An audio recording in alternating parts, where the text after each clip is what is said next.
Hello again, and welcome to Big Game Small Pieces production of Two Blokes, One Cast.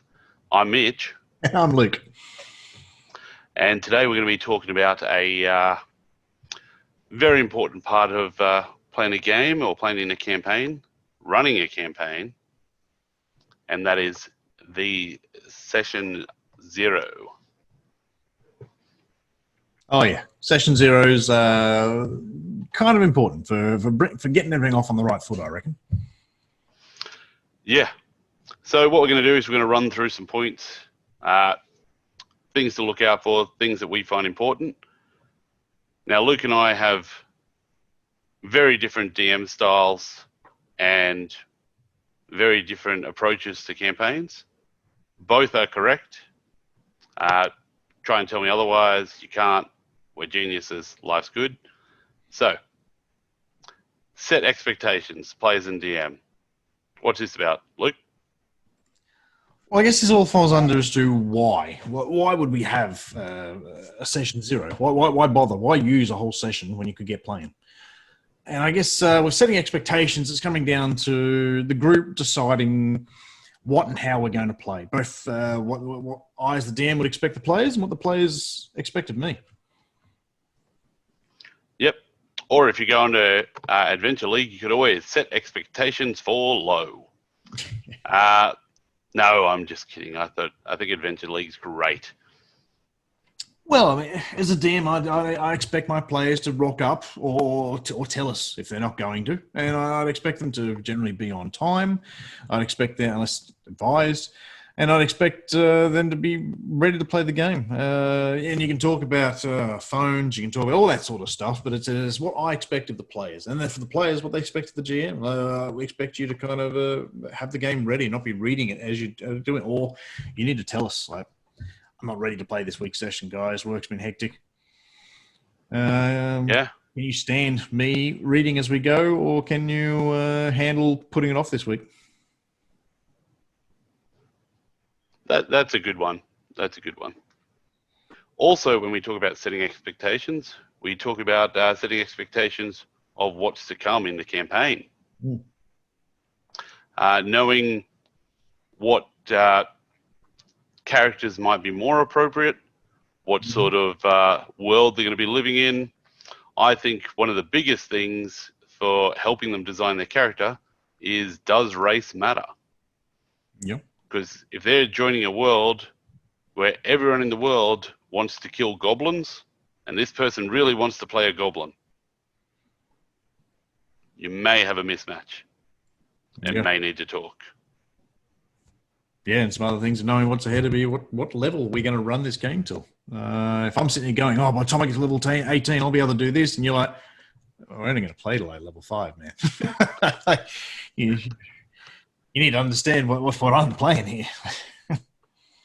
Yeah, that's a big one too, because if somebody's building towards the perfect min-max build at level 18, combining barbarian, monk, blah, blah, blah, blah, blah, blah, and you get to level 5 and say, guys, congratulations. End of game. Who's running next? Yeah, exactly right. And there'll be a few upset people if they don't get to reach that end game fantasy that we all crave at level 20. As an experienced player, I've learned not to sit there and worry about what my player will be able to do, just focus on what they can do. Another one it could be is just a good meet and greet. Not everyone plays in the same group and over again. And sometimes you've got to bring parties together, get a feel, get to know who's who and who everyone is. Just to start getting a feel for the group. Otherwise, you're in the middle of something and you don't know people, and you're expected to role play and do things with these people you don't even know who they are, their names are. Are they your boss's wife? Who knows? Are they your wife? Are they your wife? Did they just come to the D&D group with another man and she told you? Yes, no, meet and greet, very important. Also, having the characters meet each other. Yep.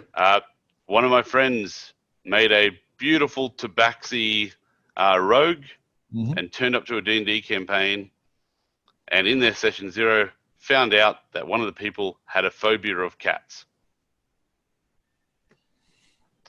Bummer. they ended up working it out and turning it into a bit. So it was all right, but it was one of those things that had they not had a session 0, and they all started in a bar as friends together, and one's a cat, and one's like a tabaxi. I apologize to all the tabaxi out there. Tabaxi players, cat folk. But yeah. So, knowing that the characters have synergy is important too. Yeah. It might also be a good one as to why. Why would you do this? Is to test characters, test builds, test some rules. A lot of optional rules going out there, a lot of different gaming systems, and some GMs don't always like some things. If I was going to run a gothic horror game and all of a sudden I was not going to have the spell Remove Curse be available to players, that's the sort of thing that should be brought out. And people should understand that, no, I don't want this available because it's my game and that's how I'm running it. Also, having a session 0 allows the characters the opportunity to create a history together, which I think is one of the funnest ways you can play. Even something as simple as, would you like to be brothers? And we both hate our dad, who murdered our mum for not coming home from work on time. Having something like that, being able to put it together, gives depth to the characters. Yeah. So that's some reasons as to why you might have a session 0. But let's talk about what might actually go on in the session 0. So I think one of the big ones will be talking to the players about what type of campaign you're actually going to do. You don't have to tell them which one you are, but you might want to give them some good themes. I don't know why some people need to surprise their players so much. But if I was running a campaign, I'd want to tell people that we're going to be running a gothic horror style campaign like Curse of Strahd or Ravenloft. Or we're going to be running something more along the lines of survivalist. You're going to have to beg, borrow, pinch and steal for a stick, just so you can defend yourself with. Or maybe we're going to start touching into adult themes in this campaign and some things such as knowing what your players do and don't like, child murder or drug addictions or torture. Like, what is on and off the table? What can the characters expect? That's a big one. Also, deciding upon and explaining the setting, the location, how much light there's going to be. Is it above ground or underground? Yeah. The amount of campaigns I've been involved in where people take Duragar. Can you edit in the right way to say that? I don't know. Duragar. I say Duragar sounds right. And the whole campaign is basically out in the sun, and so they just make a rule that it's okay that he doesn't get affected. Or just constant cloud cover for the entire game. You might make a pirate and you can never step foot on a boat or water. Yeah, especially with subclasses like the Cavalier. A heavy mounted Cavalier that spends his whole life on a boat in the campaign. Yeah. And even as simple as things such as an underwater campaign. It's an undead campaign. You're going to be up against a lot of undead. Or you're not going to even see undead. Someone might invent a great vampire slayer Van Helsing style character, and then that's got nothing to do with your campaign. And it can be very disappointing to put this great character, you got all this love and wanting to play, and then find out this just doesn't work. Rather than find out at the start like it wouldn't have worked. Yeah, this is more of a medical, biological campaign where we're all doctors and we're just fighting the plague. There's no bad guys. It's basically just a game of Pandemic, role-played. Yeah. And there's these other ones, like it's going to be very basic, just a dungeon crawl. There's no role-playing, there's none of this. We're just going to kill things. It is just a fully exploratory, where killing things isn't what it's about, or role-playing, it's exploring the depths of the jungle or the depths of the ocean. So letting people know what to expect will help them build a character that's going to work better in your campaign. I always think a map's a good way to go for that. Having a basic map of where they're starting and what sort of world they're in, Mm-hmm. best thing to do. That's some other things that would be worth setting would be some rules. They can be hard and fast. They can be hard and soft rules. Like how does the group feel about PvP? Is it allowed? Are you going to have to just mentally have some blinder as to why you do not attack the people in your group no matter what they do? Yeah. Some good ones are the I allow it rule. So if there's a pub fight and you want to punch someone, you say, I go to punch him in the head, and he just turns to them and says, does it hit you? Mm. And they get to make the decision whether they take the punch Yep. or whether you fall off the table drunk and miss your big swing. The level 20 fighter misses his punch. Some other things, the rules might be worth covering would be homebrew as well. Yeah. Will it be allowed? Will it need to be approved? And also what the GM likes using. Yeah. You might have developed like optional rules and variants as we go into further. It would be flanking. Is flanking allowed in this campaign? Or is, I don't like how this works, so this is how I do it. Are we going to redo grappling? Make grappling more effective? Or more fun for pile drivers? Do you take damage falling downstairs? Yeah. I think with the release of Tashes, all this stuff is all the more apparent because with your optional race build, optional class builds, and different options you can choose, I've read a lot into these, and they can completely change classes and subclasses based on what you click, access to new spells, access to new abilities, old abilities disappearing, and being able to move your ability scores one way or the other. Some campaigns won't allow it. Some campaigns will. It's something that needs to be set before you turn up. Or roll with the punches. Yeah, and even potentially a guide on how much role play versus combat versus exploration are we going to be doing? Like, is this campaign just role play or is it just combat? Or roughly how much are we going to spend the time doing? And every game session is going to be different, but I mean, as a game master, I like to have a fair balance between all of them. Whereas previously when I first started, no, I'm not very good at role play. Let's just do the combat stuff. Yeah. That's a huge one, especially if people aren't comfortable role-playing and it's a group of people that they don't know. Yeah. I've sat at tables where people didn't talk at all. And, yeah, all you can do is try and inspire them or realize that they might not want to be there or maybe they need help. But either way, probably could have been sorted out before you got to session 1 or 2. Yeah. It's about telling people specifically what you're doing, what campaign, and they should go ahead and read it ahead before you start. They're just some basic topics on what you probably should be talking to your players about and pick and choose out of that you like. Is there anything else you feel that we should be talking about campaigns that need to be? Yeah. Just very quickly, there's a whole heap of optional rules in the Dungeon Master Guide, like for mass combat, how to handle doing extra damage across minions. So like, hey, I hit this goblin for 36, so I actually killed 11 goblins, that sort of thing. And you can, that way people understand what's happening when you say you slice through 2 of them and injure a 3rd. They know you're playing mass combat rules and you've discussed it. Also things like chase encounters and rule of cool definitely should be understood. And of course that old chestnut, the rolling a natural 20 doesn't give you the keys to the kingdom. Yeah. Don't roll a dice until you're asked to. Those sort of understandings of how we're going to play, very important because it can ruffle a lot of feathers. And the last thing you need at a table filled with imaginary swords is anger. And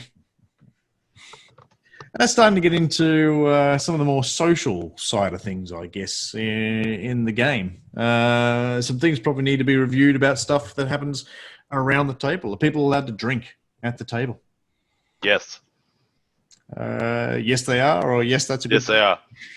No, yes, they are. Water is very important. You should never stop people from drinking water.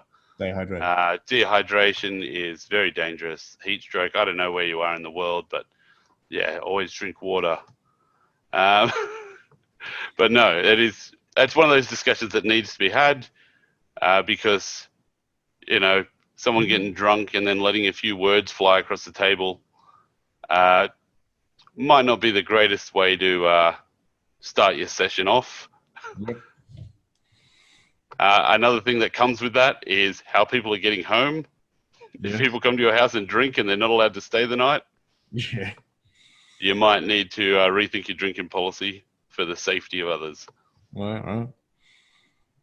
And some other things just for around the table. Food. Do we have breaks? What can you access at the place you play? I assume you're playing at someone's house, and you know what's out of bounds and what is. And how do you react to other people around? Noise levels and things like that. There's a lot of things that sort of just could be taken for granted, and you would assume most people understand these things, and some people just do not.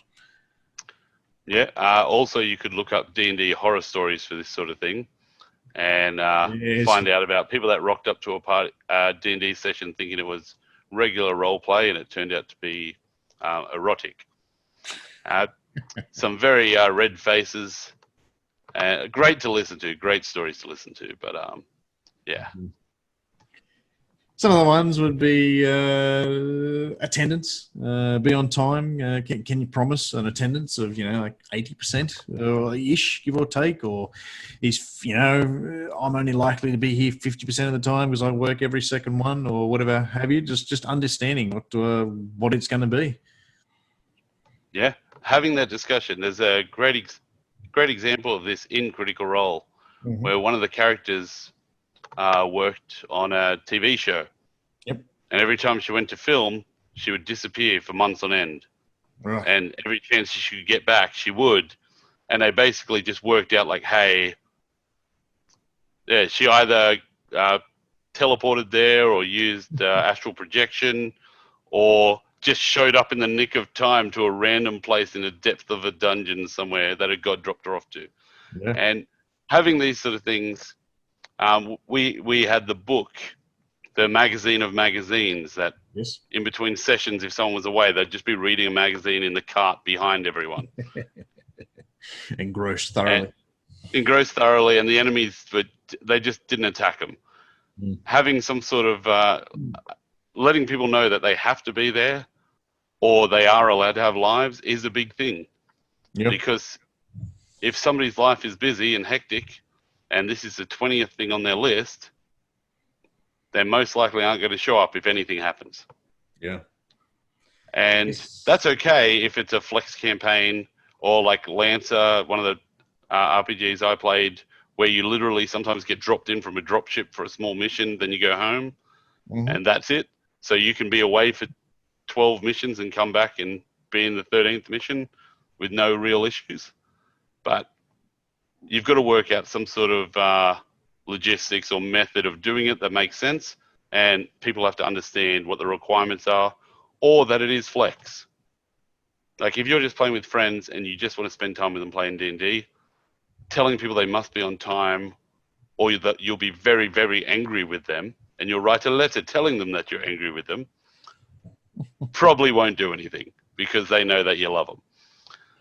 Yeah. No, it might be just we expect you to be here and be ready to play. I expect you to know your character. I expect you to have read your couple of spells or whatever abilities that you do, and I need you to be able to do that, because I don't want to stop the game. So you can sit there for 10 to, I've heard of it, people potentially playing up to 15 minutes, having to decide what, because you just don't know your character. So, you know your character, know what you're doing. Yep. And on top of what you said previously, with people coming and going, we generally run with about 5. I like going with 5 people, and we'll run the game as long as we've got 3 people there.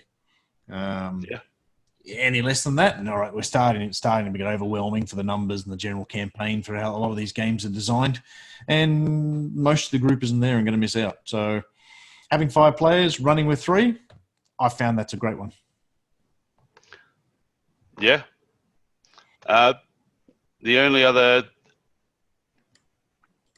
thing we've got to talk to is the length of campaign and how often you're playing. Like we're doing at the moment, we're doing kind of fortnightly, but taking turns. So we play every week, but we take turns of who's going to run. Fantastic. Yes. Like, gives the DM a break, lets them play. I know I went for, when I was heavy into D&D back, I went 6 months without playing a game. And I think I was running D&D online 3 times a week at least, and then maybe twice of Lancer. So it was very hectic, and my mind was about to explode, and I kept doing the wrong accents everywhere, and all sorts of. There was 2 campaigns I was running there side by side that were in the same campaign. So I kept forgetting which ones that murder hoboed and which ones that adopted as pets in each campaign. Not a great idea. But yeah, being able to talk to people and say how long for, when, how, like online or in person, very important. It's important to know what you're committing to. And if this campaign is going to last for, I looked up both Curse of Strahd and Descendant Avernus, and they're both like 1 to 2 year campaigns. And you've got to tell people like this, that's what you've got ahead of you. If you're only going to play for 2 months, well, let us know that this might not be the right table for you, or I might have to go looking to get more people to get my numbers back up again. Characters. To rule out the characters and make sure they don't get in your game, because people that are characters are just horrible. Charming. No. If you set a campaign which is going to do like traps, damage, multiple dungeons, diseases, all these sort of things, your group is most likely going to need a healer. Yeah. Your group is going to need some sort of specialist. Your group is going to need some sort of tank, and your group will need some sort of a caster. That's very, classic build. Obviously, you could rock up with a 4-man band of bards playing the bagpipes, and one has a bass drum strapped to his back, tied to a rope, so he can play the bass drum as he walks. But being able to discuss and tell people the kind of abilities they might need in the world, or the kind of problems they might come across without giving away too much, is very important. I like to do extended combat. There will be multiple scenes where there'll be multiple problems where you will need to use your wits. So if somebody rocks up as a fighter with intelligence and perception, wisdom dump stats, and then the other 3 do the same, you might be trapped in that temple for a very long time. Yeah. Knowing that you've got all the bases covered and finding out that everyone wanted to play a caster, and then someone having to go, well, I know that's not going to work, I'm going to have to play something different, is worthwhile getting the team together ahead of time before they step into combat for their first situation. Yeah. Also, getting together and potentially figuring out how things work. It might be your first time playing a Jedi, and you need to know, what are these force points and how do I use them, and how does this all work? I've never played a Jedi before. Yeah.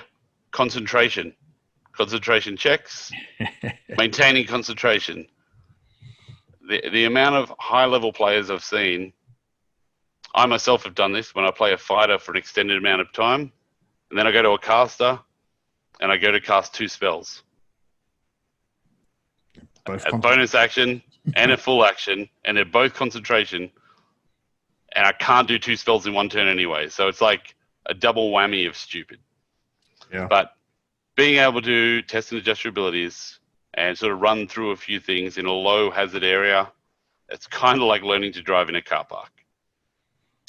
Also, the DM can have a look over all the skills the group has chosen and see, like, you're all doubling down on the exact same skills. You could diversify yourselves a little more to make the party mesh and work a little better, and be able to pick up and develop further, particularly if you're playing a mystery-style campaign, and so a mixture of skill sets might be a little bit more relevant.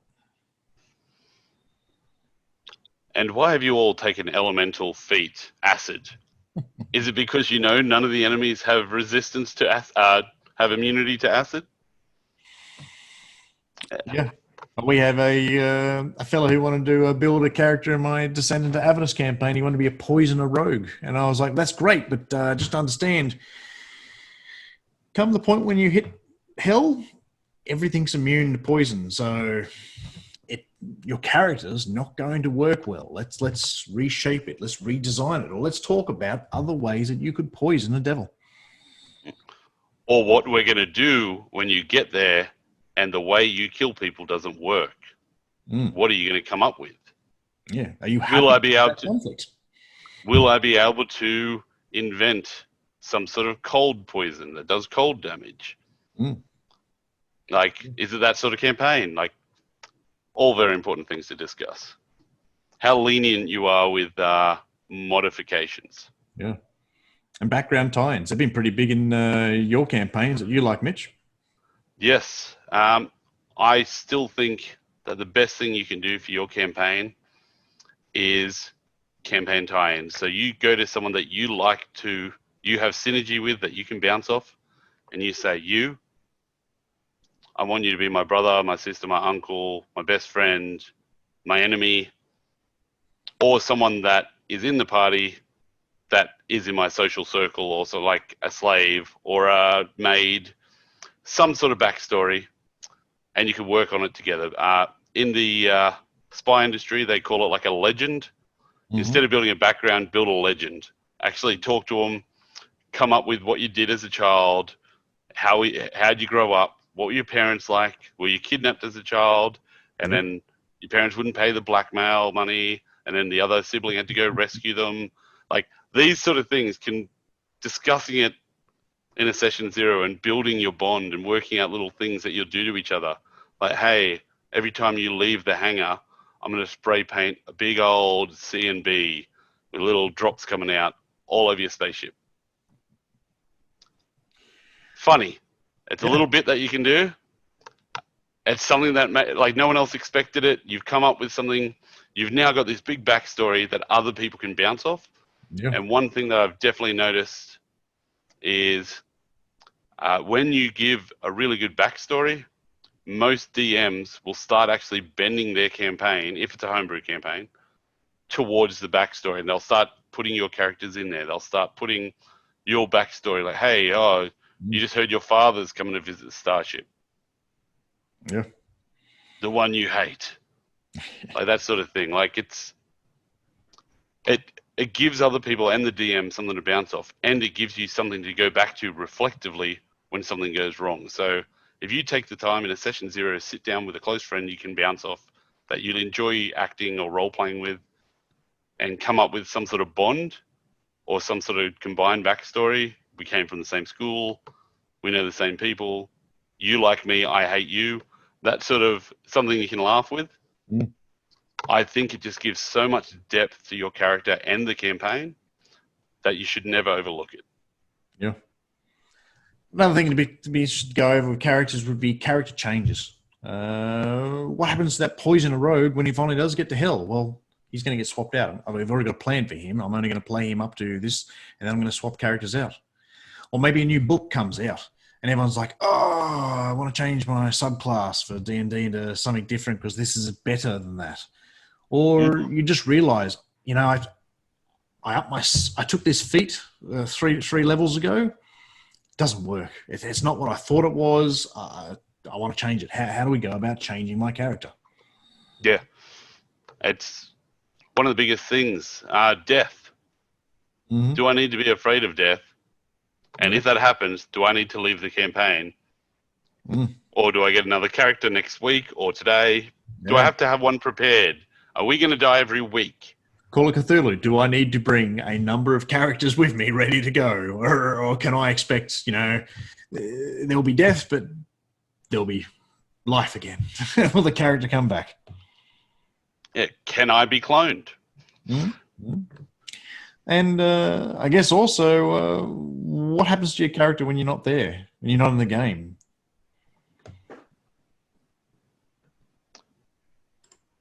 Mitch, you were telling me about how you gave permission to someone else to play your character. Oh, sorry, yes. Yeah, so knowing what's going to happen if you can't make a session, or what's going to happen in the case that they're running a side session, something like that.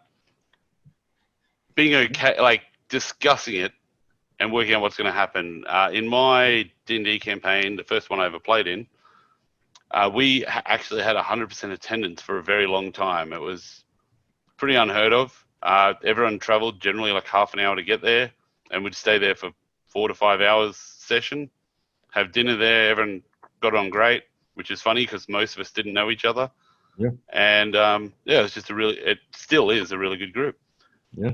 And then as life happens, you know, if you're playing fortnightly for 2 years or a year and a half, all of a sudden you've got things that you need to go to, and we didn't know what to do.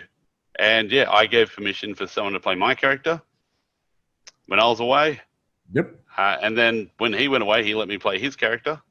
Hmm. And at the moment, our cleric is away, and I've been playing my fighter and his cleric as a combo, enhancing my own attacks for 2 or 3 weeks now. So it's pretty fantastic. Mm. But having a plan and something that's agreed upon that everyone's comfortable with, what to do when you can't make the game, that's fair enough. And is it cool for the DM to kill your character when you're not there? Yeah. Because their players send your character forward instead of doing things you would have done. Well, to be fair, I've always played a YOLO character. So when I gave control, I said, hey, if he dies, I won't blame you. You know what he's like. Mm. Yeah. Well, I can't think of too much else about characters, but I guess something would be for people who are playing, either new players or people who are playing part of the game they haven't done before, like you've never played a caster or a druid, and you're playing something new. Session 0 could be great for you to, for new players to go over the rules, particularly that are going to affect, and maybe even do a little sample car park. You referenced earlier, Mitch, saying like it's like going to the car park when learning how to drive. Yeah, it's it's like training wheels. I think the best way to go about this is with new players, if you've got a combined group, do them separately. Have an experienced player come in with each new player and actually sit down and sort of say, what sort of character do you want to play? What do you want to do? How are we going to do this? This is how you build a character. Because I know the first time I played 3rd edition with you, the books were in front of me, the pages were in front of me, and I literally just stared at this mountain of information.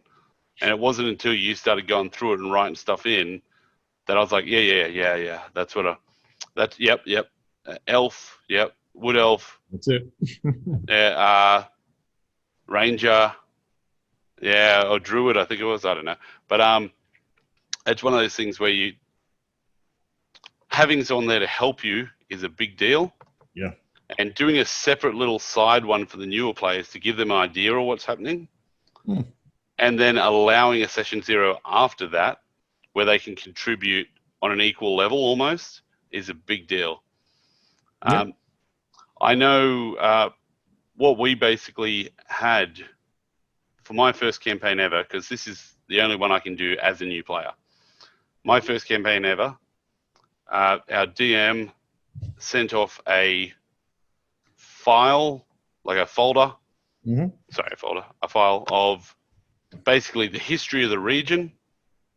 You know, like, hey, human dominant, they're very oppressive. Most races have been either killed off or in hiding or live amongst them, but as a lower tier. Yep. If you are a different race, you will get disguise self spell or some sort of disguise to be able to move through public without getting attacked. And he sort of set the campaign. We all understood what we were doing. And then he sort of said, well, can everyone get me their backstory?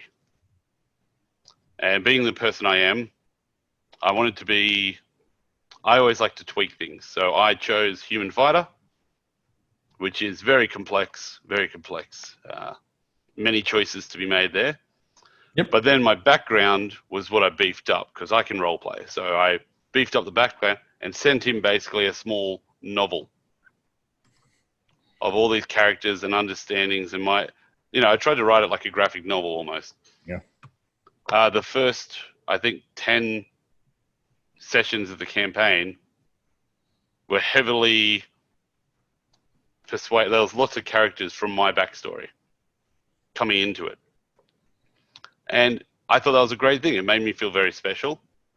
I got a, what do they call it, inspiration, because I think most other people just wrote, a small reasonable amount. Yep. I honestly think the next time I run a campaign, I'm going to offer a feat for the best background. Yeah. Just because and extra things for good people who put more work in. Yeah. And it's one of those things that I really enjoy a good story. I enjoy reading a good story and hearing about people's characters. And if there's some way that I can take that depth character, that depth character, that depth character, and add them to the world in a way that jigsaws together, it once again starts adding that depth, which is kind of what I want from a session zero. Like, I've got the world planned, and I just need to add some depth to it. Yeah. And that's where the characters come in, because, as you know, I'm very sandbox mode.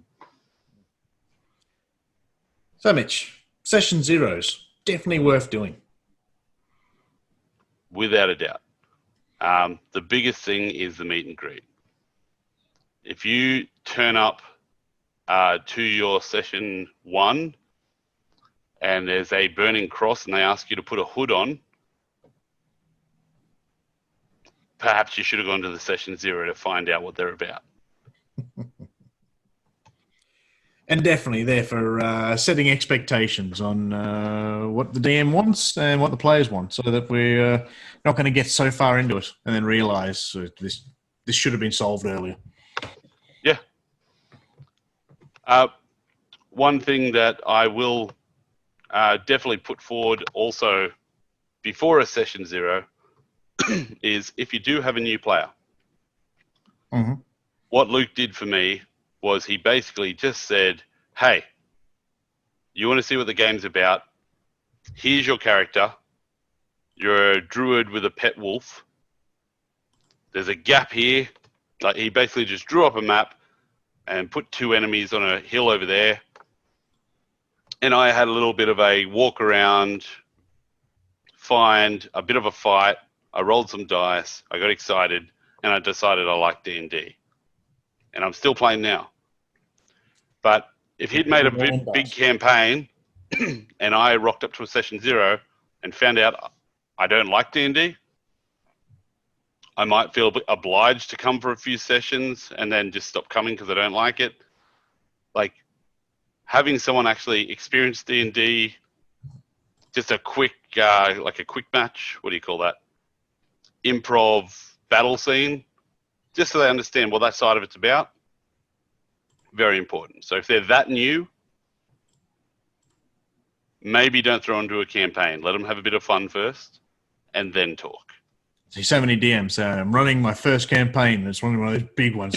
They're like, no, just run something small. Figure out your left and right, and then run the big one. No one's going to be disappointed with more D&D, more role-playing. Session 0s are mandatory. If you don't do them, you're a bad DM and no one likes you. It gives everyone a way to understand the world they're going into, be ready for the experience they're going to have, and to understand the people they're going to have this adventure with. Yeah.